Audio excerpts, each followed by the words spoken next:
નમસ્કાર ખેડૂત મિત્રો, મારું નામ છે અલ્કેશ પટેલ અને આપણી યુટ્યુબ ચેનલ છે ખેતીની વાત મારું ગુજરાત. આપણી દુકાનનું નામ છે Hindustan agro seeds Kalavad, proper Kalavad, તાલુકો કાલાવડ, જિલ્લો જામનગર. મિત્રો, તારીખ થઈ છે આજે 1/5/2026. તો મિત્રો, આવનારી ચોમાસુ સિઝનમાં કપાસના વાવેતર થવાના છે. તો એની અંદર ખાસ અને જૂની અને જાણીતી કંપની એટલે કે કાવેરી સીડની નવી વેરાયટી ગયા વર્ષે પણ આપ્યું હતું અને આ વર્ષે પણ જે છે એ દુસરા વેરાયટીની આપણે થોડીક માહિતી લેવાની છે. તો આપણી સાથે અત્યારે ઉપસ્થિત છે જે છે કમલેશ જોરા સાહેબ, ટેરેટરી મેનેજર છે કાવેરી સીડમાંથી. આપણી દુકાન અત્યારે આપણી મુલાકાત આવ્યા છે, તો એની પાસેથી થોડીક માહિતી મેળવીએ કે વેરાયટી કઈ પ્રકારની છે. નમસ્કાર સાહેબ, તમારો આભાર ખૂબ ખૂબ. નમસ્કાર સાહેબ, આપણે જાણવું એવું છે કે આ જે દુસરા વેરાયટી આવે છે તો આનો જે છે છોડ કઈ પ્રકારનો થાય છે એની માહિતી આપણે ખેડૂત મિત્રો સુધી આપો.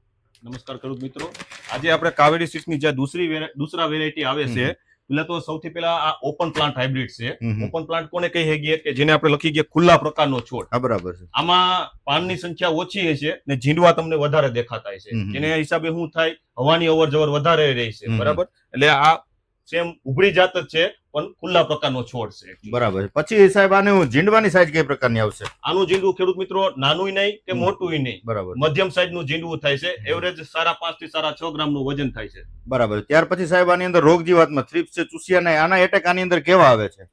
એ ખેડૂત મિત્રો માટે ખાસ વિનંતી છે કે આ આપણે રૂવાટી વાળું પાન હોવાથી આમાં ચૂસિયા પ્રકારની જીવાતો સાવ ઓછી આવે છે અત્યારે. જે હિસાબે ખેડૂતોને દવાનો ખર્ચ પણ આની અંદર ઓછો થાય છે. બરાબર.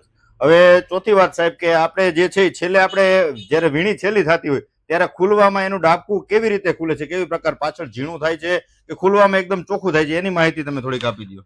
એના માટે ખેડૂત મિત્રો ખાસ આપણે તમને વિનંતી કરું છું, આમાં ઝીંડવા જે ફાટવાની ક્ષમતા છે ને એક સમાન છે. જેથી લાસ્ટમાં ખેડૂતોને શું છે, જે મજૂરી ખર્ચ વીણવામાં હોય ને તો વીણવામાં તો આસાની રહે. જે કપાસ તમારે માની લો કે 3 થી 4 મણ વીણાતો હોય તો આમાં 1 થી 1.5 મણનો વધારો વીણાઈ જશે એક જ દિવસની અંદર. જેથી ખેડૂતોને મજૂરી ખર્ચની અંદર આ બચત થતી હોય છે. બરાબર છે. એટલે દુસરા વેરાયટી સારી છે. એકંદરે જોવા જઈએ તો ખુલ્લા પ્રકારનો છોડ છે, મધ્યમ ઝીંડવું છે, રોગ જીવાતમાં ખાસ પ્રતિકારક શક્તિ ધરાવે છે. શું કામ કે રૂવાટી વાળું પાન આવે છે. ખાસ કરીને આપણે અગાઉ પણ ઘણા બધા વાવેતર કંપનીઓને કરેલા છે. રૂવાટી વાળું પાન હોય એની અંદર ચૂસિયા પ્રકારની જીવાતો આવતી નથી. મોટો ફાયદો એ છે. બીજા નંબરમાં કે જયારે પાછળ છેલ્લે વીણીમાં જે વીણવામાં ચોખ્ખું હોય તો એ વેરાયટી પણ જે છે દુસરા વેરાયટીનું પરફોર્મન્સ એની અંદર પણ ખૂબ સારું છે. કોઈ પણ જમીનમાં આપણે ગયા વર્ષના નમૂના આવ્યા હતા ડેમો, તો આપણે લગભગ બધી જમીનોમાં આનો ટ્રાયલ આપેલો હતું પણ પરફોર્મન્સ આના રિઝલ્ટ ખૂબ સારા મળેલા છે. તો ખેડૂત મિત્રોને કાવેરી સીડ જૂની કંપની છે એના ઉપર ભરોસો કરી અને દુસરા વેરાયટીનું વાવેતર કરે આવી ખેડૂત મિત્રોને મારી અંગત ભલામણ છે. વિશેષ કઈ માહિતીની જરૂરત હોય